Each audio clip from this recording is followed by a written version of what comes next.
한 주간 잘 지내고 계십니까? 여러분들 혹시 교회력이라는 말을 들어보신 적 있습니까? 교회력.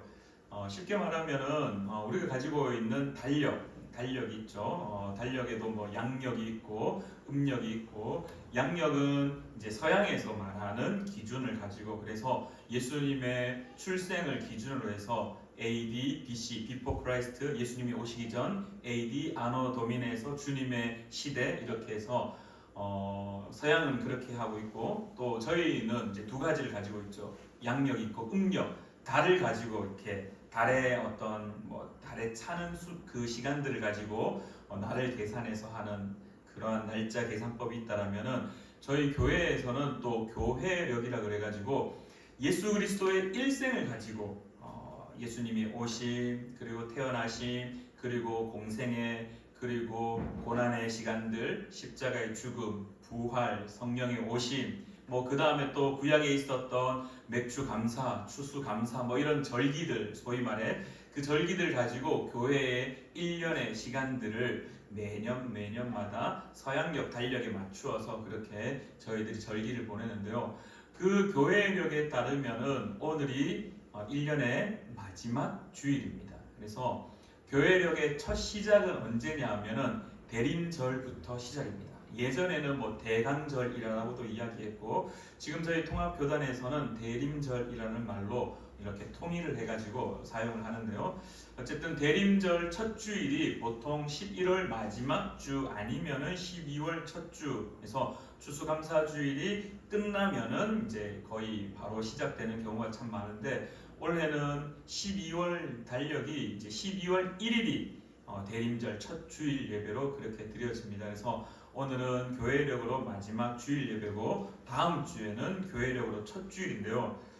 참고로 여러분들 12월 달에 저희 공적인 예배가 몇 번이든지 혹시 아시나요? 1년 중에 아마 공적 예배로서 저희 교회는 아직 새벽 예배도 안 드리고 수요일도 성경 읽기를 하지, 수요 예배는 아직 저희는 드리지 않아서 주일 예배가 공적 예배로 드리는데요. 금요 기도회를 제외하고 12월 달에는 무려 6번을 드립니다. 그리고 송구 영신 예배를 포함하면은 7번의 공적 예배가 있는 날입니다. 주일이 무려 5번이나 있고, 그 다음에 성탄절 주일 성탄 예배가 있어서 또 한 번 더 있고, 그리고 송구 영신 예배가 있어서 무려 한 달에 7번이나 여러분들의 얼굴을 보려니 너무 행복합니다. 여러분들은 그렇지 않습니까? 여러분들 얼굴이 7번이나 만나야 돼 이런 얼굴인 것 같은데요. 매일매일의 예배가 여러분의 기쁨의 예배가 되기를 간절히 바라며, 여러분들의 삶이 또한 행복한 삶이 되기를 간절히 축원합니다. 많은 사람들이 개척교회를 하면은 참 어렵다라는 말을 많이 합니다. 어렵죠, 많이 힘드시죠 라는 말을 참 많이 하는데요. 최근에 만났던 목사님들과 또 대화하면서, 저희 동기들하고 만나면서 또 대화하면서 큰 교회는 큰 교회대로, 규모가 있는 교회는 규모가 있는 대로 은혜가 있고, 또 이렇게 작은 가정과 같이 모이는 작은 소규모의 교회는 또 그 나름의 예배 은혜가 있다라고 함께 나누고 왔었습니다. 여러분들은 어떻습니까? 저는 개인적으로 예배를 드릴 때마다 너무 기쁘고 행복하고 좋습니다. 지난번에 저희 부모님 오셔서 예배 드릴 때도 그런 아주 큰 푸른 나무 교회를 경험하셨다는 이야기, 혹시 지난주에 보셨는지 모르겠지만 경민형제 찬양인도 할 때 이렇게 여기서 빛이 반짝반짝 빛나는 거 혹시 보셨었나요? 제가 물었습니다. 끝나고 나서, 경민아, 니 너무 더워서 땀을 흘린 거가 아니면 눈물이가? 그래서 저희 아내가, 오빠는 왜 그런 걸 묻노? 눈물이지? 그러면서 막 그런 얘기를 나누었었는데요.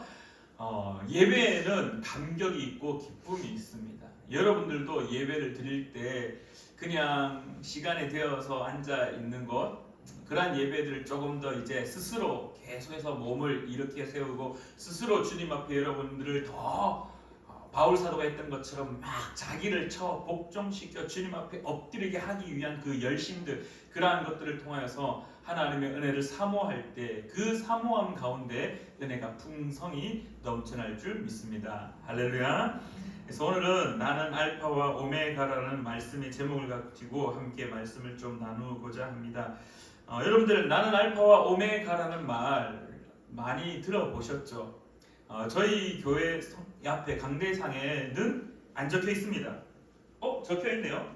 제가 긴가민가 했는데 혹시 앞에 강대상 앞에 A랑 오메가 혹시 보이시나요? 알파와 오메가.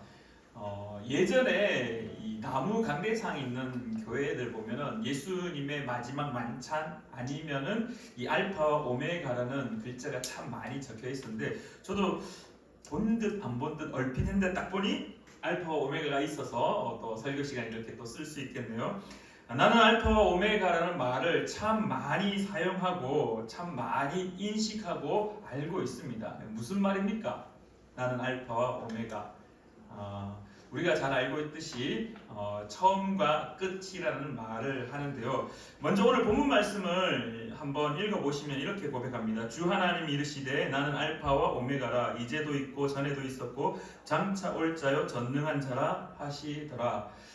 헬라어 문법을 가지고 헬라어 원어로 이 본문을 번역하면은 오히려 순서가 좀 바뀌어야 됩니다.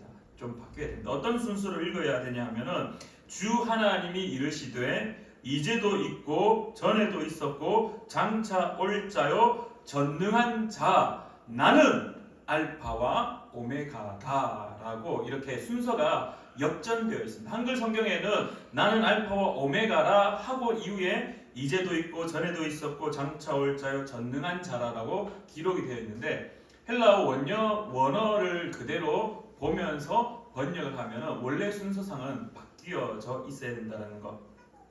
그래서 이제도 있고 전에도 있었고 장차 올 자요 전능한 자 내가 바로 알파와 오메가다라고 그렇게 성경은 말하고 있습니다. 그래서 우리가 이 알파와 오메가에 대해서 오늘 함께 좀 고민해 보고자 하는데요. 먼저 요한계시록은 여러분들 미래에 일어날 일들에 대한 기록물이다, 예언서다라는 초점들이 참 많습니다. 그래서 저 역시 요한계시록을 지금도 공부하고 있고 계속해서 말씀을 보고 있지만 참 두려운 말씀이기도 하고 참 뭐라고 해야 될까요? 쉽게 말하기 어려운 성경 중에 한 가지입니다. 그래서 이단들은 이 요한계시록을 가지고 많이들 이렇게 종말론을 가지고 자기들만의 교리를 해석을 하고 그렇게 하는데요. 실제 요한계시록은 묵시적인 문학이고 예언서이기도 하면서 동시에 실제 있었던 7 교회를 향한 요한의 서신서로 받아들이시는 게 가장 쉽게 받아들일 수 있습니다.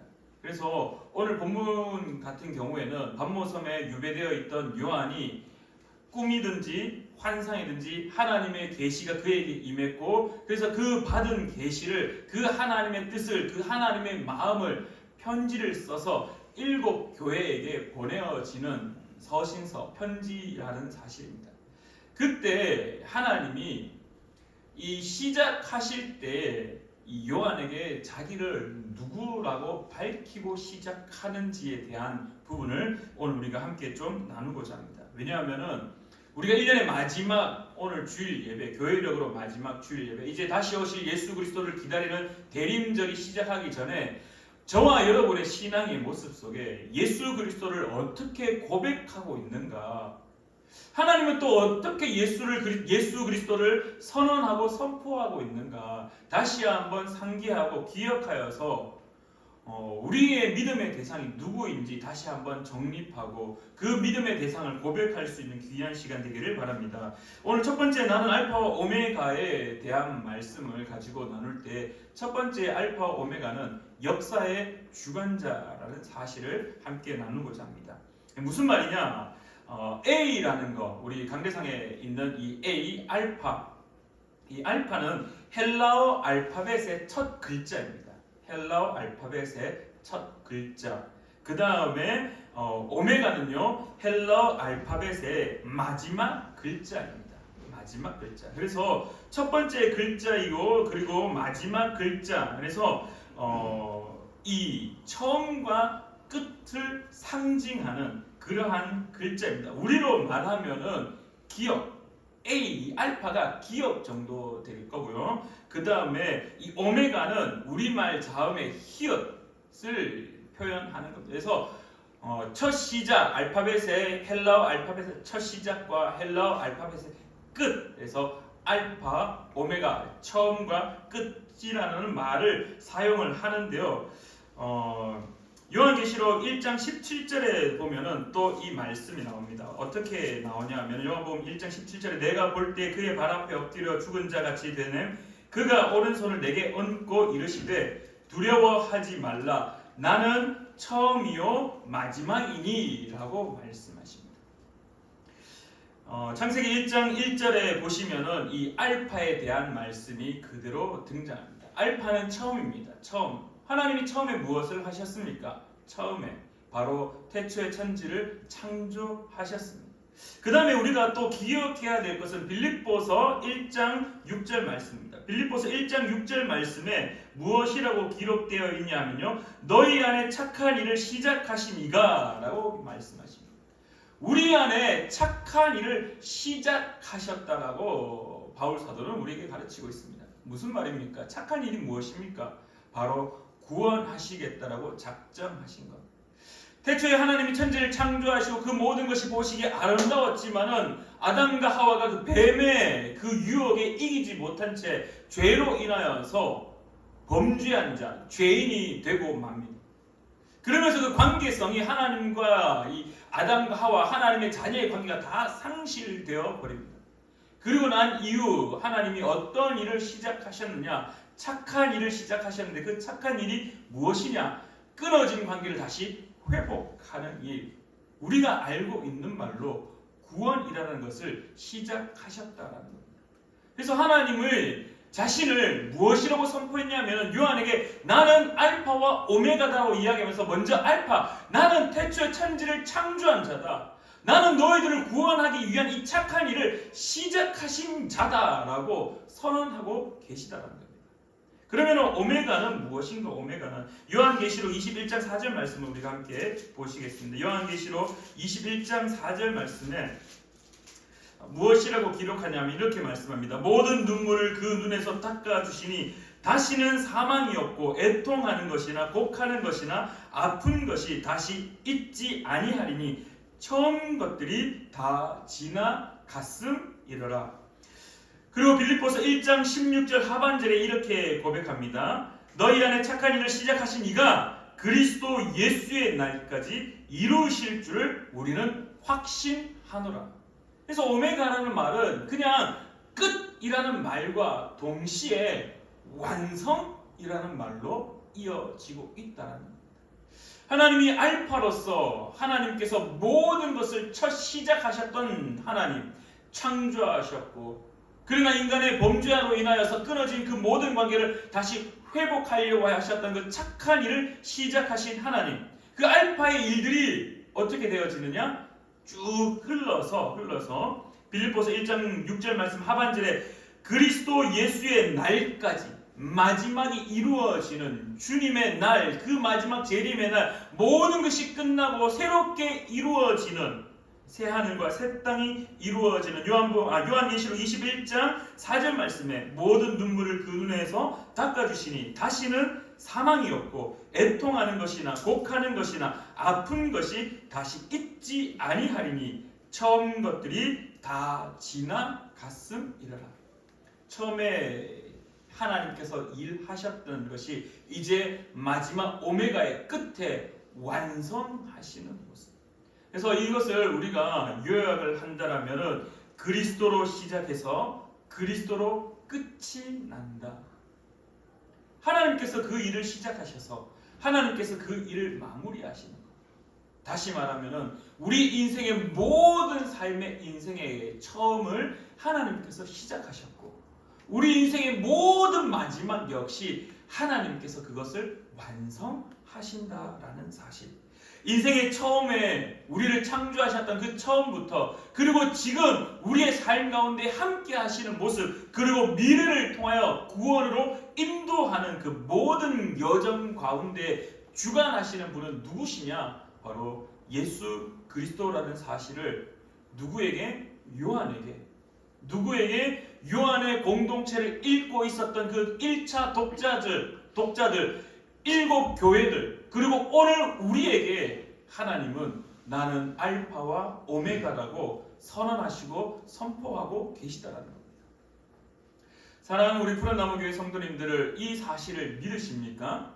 하나님이 태초에 천지를 창조하셨고 범죄하였지만 그러나 우리 안에 착한 일, 구원하시고자 하는 그 일을 시작하신 이가 이제 마지막 날에, 예수의 날에 그것을 다 이루시겠다. 눈물이 없고 사망이 없고 슬픔이 없고 애곡이 없는 그 새 하늘과 새 땅, 마지막 날 그것을 이루겠다, 완성하겠다라는 역사의 주관자로서 하나님께서 자신을 선언하고 계시다라는 것입니다. 자, 이제 우리는 두 번째로 이 속에 또한 숨겨져 있는 의미 한 가지를 더 발견하고자 합니다. 알파와 오메가에 대한 말들을 우리는 참 많이 들었고, 이 말 속에 처음과 끝이라는 말, 처음에 이런 일을 시작하셔서 마지막에 완성하시겠구나, 그분이 하나님이시구나, 그분이 이렇게 처음에 우리를 창조하시고 구원하시고자 하는 일을 시작하셨고 이제 그것을 완성할 분이시구나, 그 속에 우리는 숨겨진 한 가지 어떠한 하나님의 속성을 발견할 수 있다라는 겁니다. 바로 그 속성이 무엇이냐면은 하나님의 강력한 의지라는 사실입니다. 빌립보서 1장 6절 말씀 우리가 다시 한번 읽어보면 이렇게 고백합니다. 너희 안에 착한 일을 시작하신 이가 그리스도 예수의 날까지 이루실 줄을 우리는 확신하노라. 그래서 제가 앞서 이렇게 이야기했습니다. 그리스도로부터 시작되어서 그리스도의 끝이 난다라고 이야기했습니다. 그리스도로 시작해서 그리스도로 끝이 난다는 이 말은 이 알파와 오메가 속에 무엇이 숨겨져 있냐면은 시작하신 일은 반드시 이루신다는 거예요. 반드시 이루신다는 거예요. 하나님이 태초에 천지를 창조하셨던 그분께서 끊어진 관계를 회복하기 위하여 자신의 그 착한 일을 시작하셨습니다.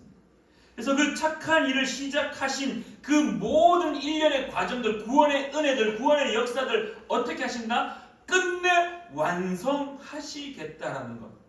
그것이 무엇이냐 하면은 우리를 향한 하나님의 강력한 의지라는 겁니다. 그래서 이것을 어떻게 또 표현할 수 있느냐? 바로 신실하신 하나님의 의지로 말할 수 있습니다. 제가 괄호 속에 신실하다는 말을 살짝 첨언하였습니다. 신실하다는 말은 처음과 끝이 동일하다라는 말입니다. 알파와 오메가가 동일하다는 말입니다. 알파는 무엇입니까? 하나님이 우리를 창조하셨다는 것, 하나님이 우리를 사랑하셨다는 것, 하나님이 우리를 죄에 눌려있고 죄에 억눌려 살고 있지만은 죄인이었지만은 우리를 다시 구원하겠다는 그 착한 일을 시작하시는 그 마음. 근데요, 사람의 눈에는 그 일을 하는 것이 쉽게 보이지만은 않습니다. 왜냐하면 사람은 언제나 배신하는 자들이기 때문입니다. 하나님이 에덴 동산에 살게 그렇게 풀어놓고 너희들 마음껏 살아라. 단지 이것만은 지켜야 된다. 이거 어기면은 너희들이 죽을 것이다 라고 했던 동산 중앙의 그 나무 열매. 결국은 하나님은 결국은 사람이 어떻게 됩니까? 그것을 뱀의 소리 때문에 따 먹게 됩니다. 뱀이 따서 먹여준 거 아닙니다. 사람이 직접 따 먹었다는 겁니다. 선택은 사람이 했다는 겁니다.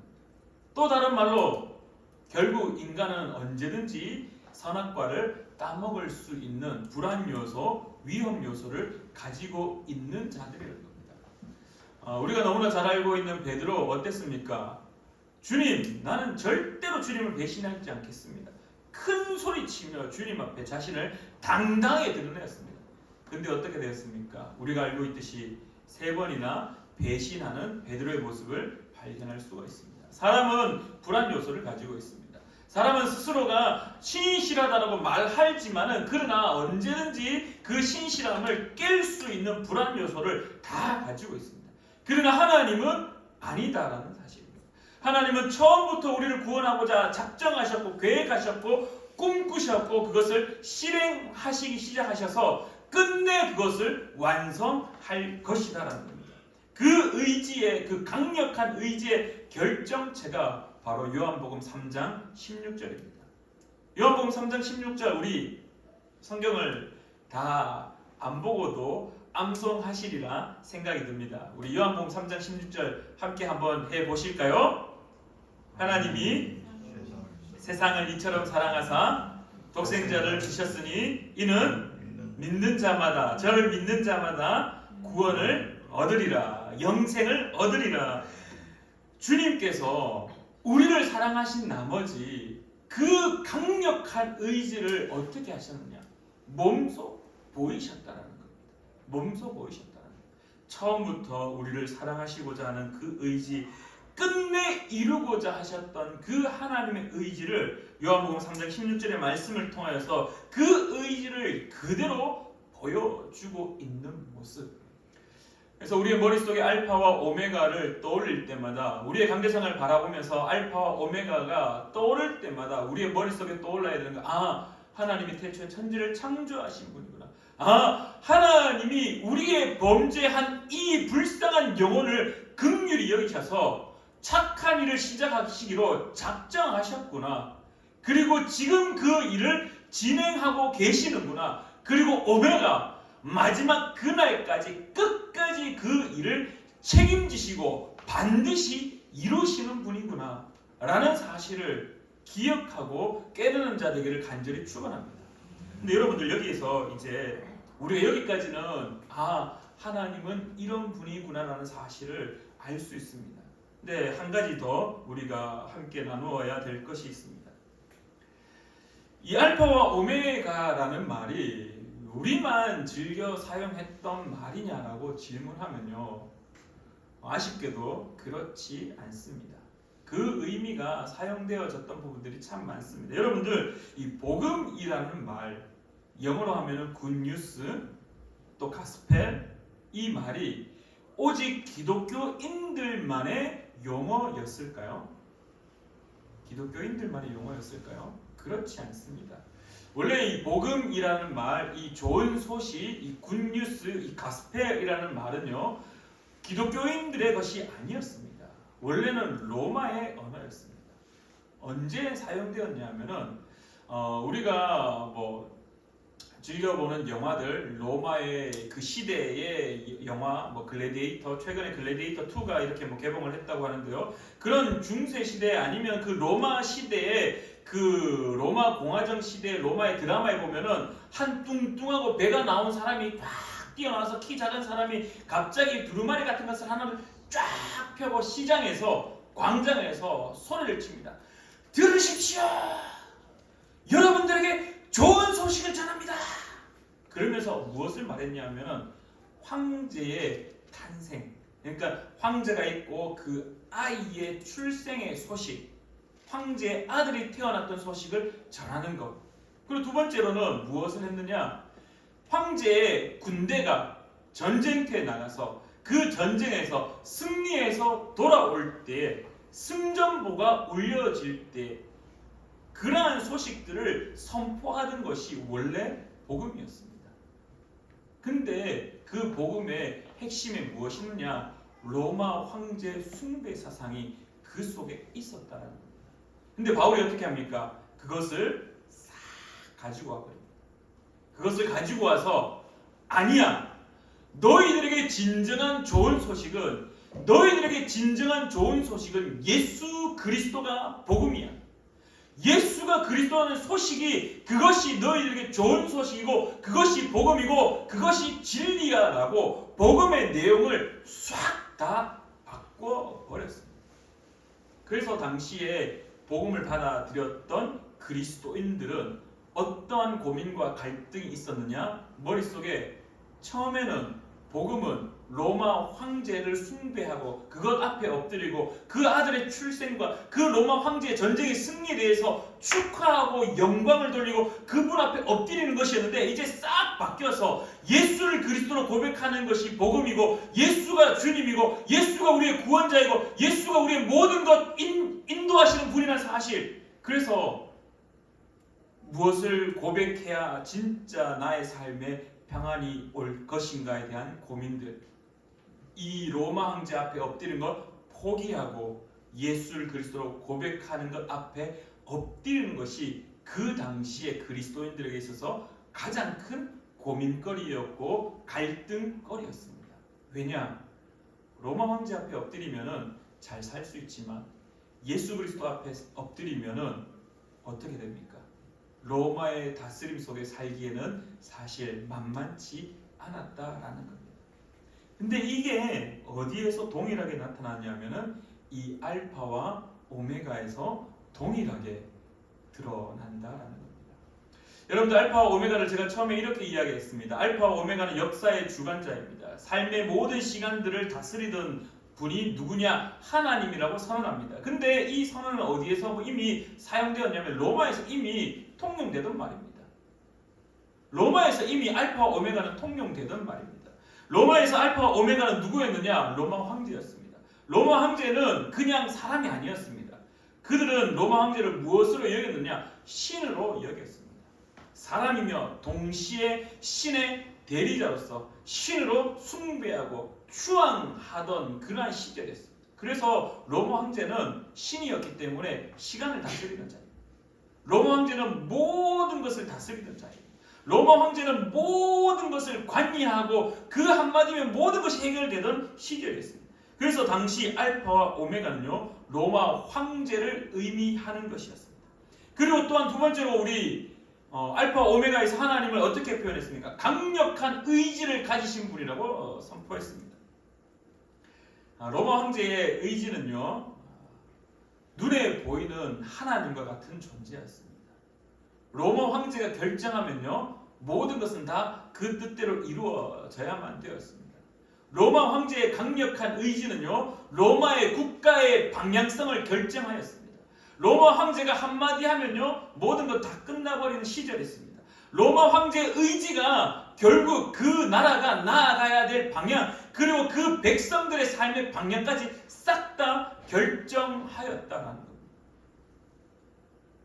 결국 왜 하나님이 자신을 스스로 계시하고 자신을 스스로 드러낼 때 많은 자신의 이야기거리가 있는데, 오늘 우리가 읽었던 나는 알파와 오메가라는 말을 헬라어로 하면은 에고 에이미라는 말입니다. 에고 에이미, 무슨 말이냐?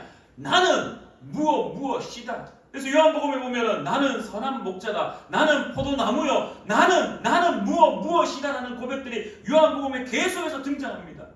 근데 오늘 요한계시록의 1장 8절 말씀에 에고 에이미, 나는 알파와 오메가다라고 왜 하필이면 알파와 오메가라는 말로 자기를 스스로 계시하셨을까?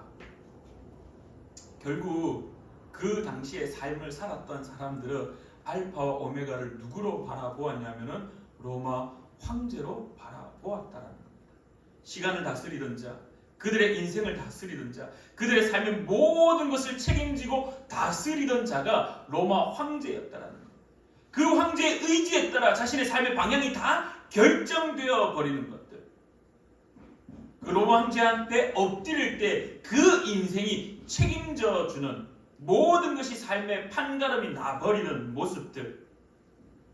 그러한 시대적 상황 속에 하나님은 요한에게 자신을 계시하셨습니다. 무엇이라고? 나는 알파와 오메가다. 로마 황제가 알파와 오메가가 아니야.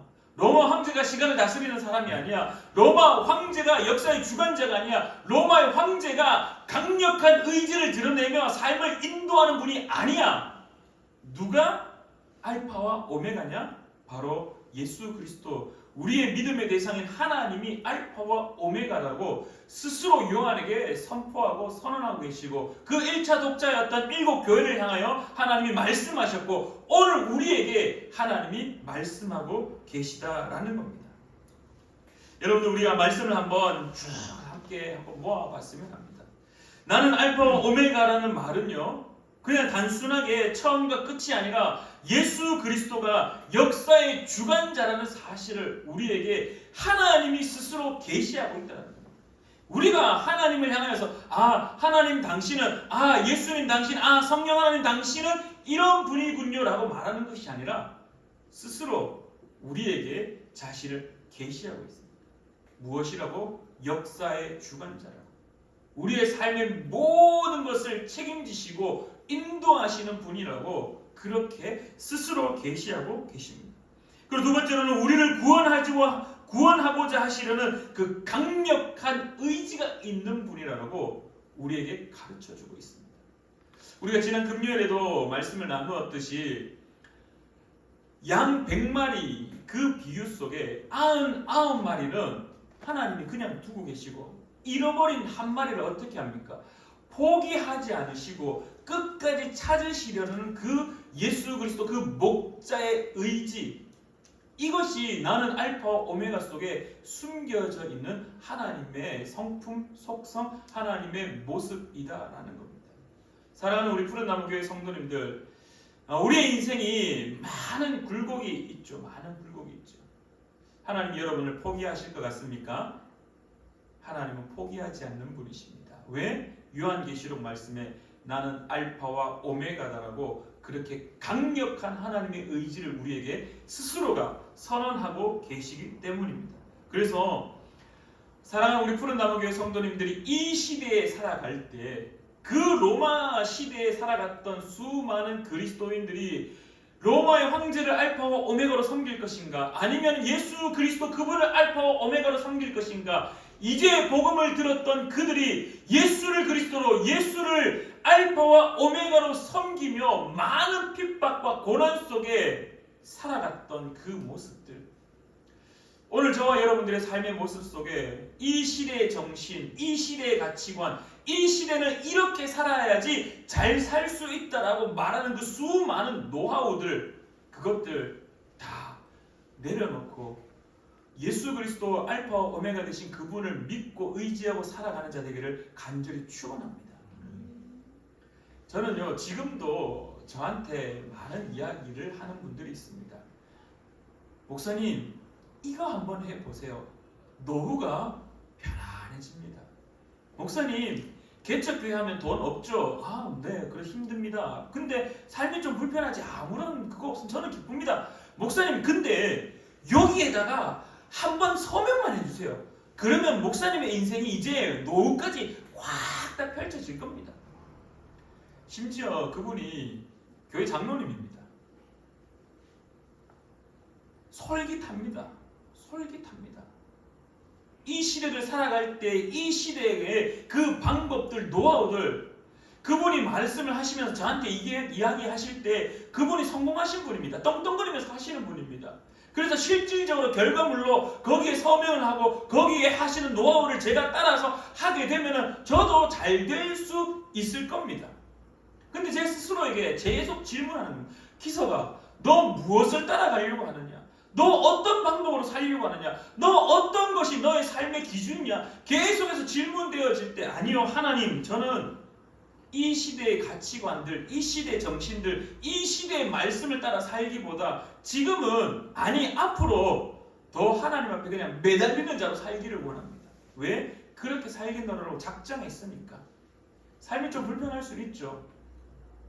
그 당시 로마 시대 당시의 그리스도인들 삶이 그냥 조금만 불편한 줄 아십니까? 아니요, 어마어마하게 불편했습니다. 여러분들이 들어보셨으리라 생각합니다. 길드라는 말 들어보셨을 겁니다. 조합. 그 길드에 가입하지 않으면 상권을 이룰 수 없고 살아가기가 힘이 듭니다. 근데 길드에 가입한 사람들의 첫째 조건은 로마 황제에 엎드리는 것입니다. 그 로마 황제를 알파와 오메가로 고백하는 겁니다. 근데 그리스도인들은 어떻게 합니까? 그것을 거부했습니다. 로마 황제를 알파와 오메가로 말하는 것을 거부했습니다. 로마 황제 숭배하는 것을 거부했습니다. 그리고 난 이후에 예수를 그리스도로 고백하고 예수 그리스도를 알파와 오메가로 고백하는 그 순간 그들의 삶은 불편해지기 시작했습니다. 아시죠? 껍질이 벗겨진 채 나무에 매달려 화형당하던 시절. 그게 언제였습니까? 로마 시절입니다. 로마 도시에 불이 났습니다. 대화재가 나타났습니다. 네로가 그 모든 원인을 누구에게 돌려버립니까? 기독교인들에게 돌려버립니다. 그리스도인들이 로마에 불을 내었다라고. 그래서 그때부터 어마어마한 핍박과 박해가 그들의 삶 속에 뿌리 내려버렸어요. 그리고 그들은 지하로 숨어들어갔고 지하 무덤으로 숨어들어갔고, 그것이 우리가 알고 있는 카타콤, 지하 무덤. 그래서 익투스가 거기에서 등장하기 시작하는 겁니다. 위에 그림을 그리면 다른 사람 밑에 그림을 그릴 때 암호같이 서로 그리스도인이라는 사실을 서로 알게 되고 통용하는 모습들. 물론 지금의 시대와는 직접적인 핍박이 없기 때문에 한국에서는 별로 문제될 거 없다라고 말할 수 있지만, 그러나 이 시대의 정신들이, 가치관들이 우리를 짓누르고 있다는 사실. 그럴 때 여러분들은 무엇을 알파와 오메가로 고백하고자 하십니까? 사랑하는 우리 푸른나무교회 성도님들, 이미 하나님이 사도 요한에게 말씀하셨습니다. 요한계시록을 읽게 되는 그 7 교회들에게 스스로를 계시하셨습니다. 오늘 우리에게 동일하게 하나님은 자기가 누구인지 스스로 우리에게 계시하고 선언하고 선포하고 계십니다. 우리의 입술에 예수 그리스도를 역사의 주관자로, 우리의 입술에 하나님이 나를 절대로 포기하지 않겠다라고 강력한 구원의 의지를 가지신 분이라고, 그래서 그분만을 알파와 오메가로 섬기는 저와 여러분 되기를 간절히 축원합니다. 기도하겠습니다. 참 좋으신 하나님 아버지, 은혜를 진실로 감사드립니다. 많은 이들이 세상의 뜻을 따라야 살아가야지 그것이 참 좋은 길이고 복된 길이라고 말합니다. 물론 방법적으로 따라갈 수는 있습니다. 그러나 우리의 의지 속에, 우리의 마음 속에, 우리의 가슴 속에 그것을 맹목적으로 쫓아가고 그것을 숭배하는 자가 되지 않도록 주님 붙잡아 주시옵소서. 진정한 알파와 오메가는 이 시대의 정신이 아니라 예수 그리스도, 그 하나님 나라의 가치관이라는 사실을 늘 가슴에 품고, 예수 그리스도가 역사의 주관자이며 예수 그리스도가 나를 책임지는 분이라는 사실을 늘 기억하여 주님 앞에 엎드리며 주님께 도움을 구하는 자 될 수 있도록 도와주시옵소서. 우리의 삶은 여전히 불편합니다. 우리의 삶은 여전히 힘이 들고 어렵습니다. 그러나 불편할지라도 우리의 삶은 늘 기쁨이 넘침을 고백합니다. 예수 그리스도가 우리의 삶에 함께 하시기 때문에 우리의 삶이 불편하더라도 우리의 삶은 은혜와 평강과 복으로 가득 차 있음을 고백하오니 주님 더 많이 우리와 함께하여 주시옵소서. 주님께서 늘 함께 하실 줄 믿으며 살아계셔 역사하시는 예수님의 이름으로 기도드리옵나이다. 아멘.